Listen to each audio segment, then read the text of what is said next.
좋은 부모님은요, 자식들과 좋은 관계를 맺고 마음으로 소통하고 또 때로는 슬픔과 아픔까지 나눌 수 있는, 하나님과 인간의 관계가 원래 이렇게 설계되어져 있었어요.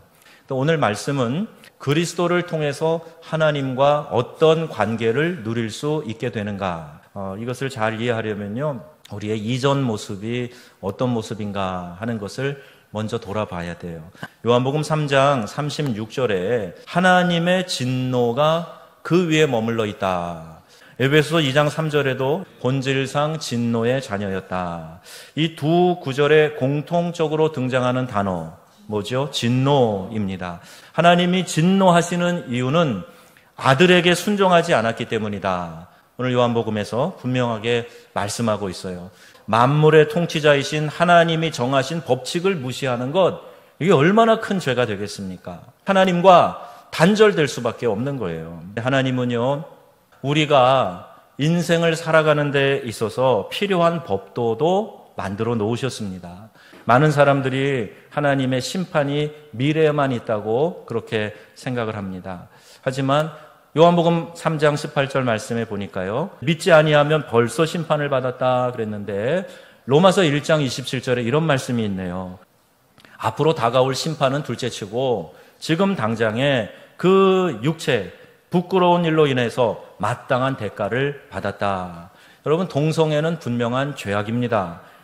동성애자는 우리가 긍휼히 여기고 사랑으로 감싸줘야 됩니다. 그러나 동성애는 죄악이다라는 것은 성경의 말씀에 따라서 우리가 받아들이고 돌이키도록 해야 되지, 그것이 성소수자의 인권이라는 이름을 붙여서 그것을 정당화해서는 안 된다 하는 거예요. 죄란 무엇인가?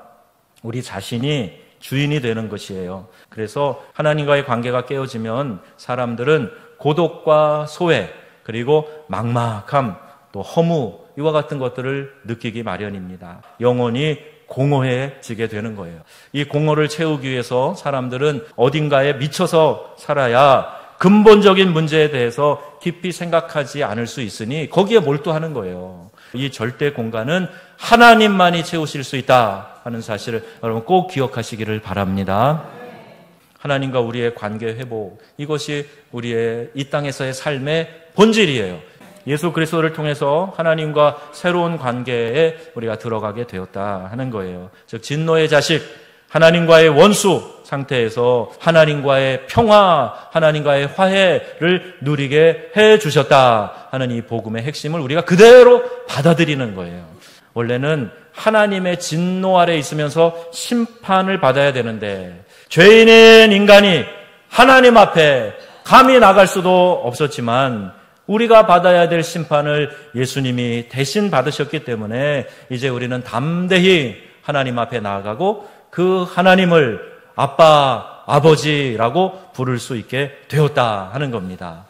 여러분이 하나님의 자녀 되는 걸 제일 싫어하고 그것을 제일 방해하는 존재가 바로 사단 마귀예요. 우리에게 와서 참소하고 자꾸 다 주저앉게 만드는 것, 이게 원수 마귀가 하는 일이란 말입니다. 그래서 거룩한 삶을 포기하고 말씀 공부도 안 하고 심지어 예배도 포기하고 내가 할 수 있는 아주 최소한의 노력만을 가지고 그리스도인 행세만을 하려고 하는 거예요.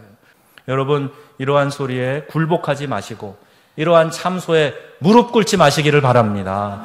하나님, 저의 연약함을 긍휼히 여겨주시고 용서해 주시고 원수 마귀가 나를 또 참소하지 못하도록 하나님 다시 저를 무장시켜 주시고 하나님과의 회복된 이 관계가 약화되어지지 않도록 하나님 저를 능력의 팔로 붙들어 주시옵소서, 이 기도를 드려야 해요. 성경은요, 하나님과 화해하고 두려움 없는 사랑 가운데 있는 그리스도인의 영적 상태를 이렇게 묘사합니다. 시편 131편 2절 말씀이에요. 젖된 아이와 같도다. 아멘. 그 젖단 아이가 엄마 품에만 있으면 만족스럽고 평안하고 기뻐하는 것처럼 우리가 그와 같다 하는 거예요. 여러분 심령에 그 평화가 있기를 축복합니다. 예수 안에서 완전히 우리를 용납하신 하나님의 조건 없는 그 사랑, 하나님의 그 가슴, 그것을 우리가 품고 그 품에 안겨서 살아가기를 우리 하나님이 원하고 계시는 거예요.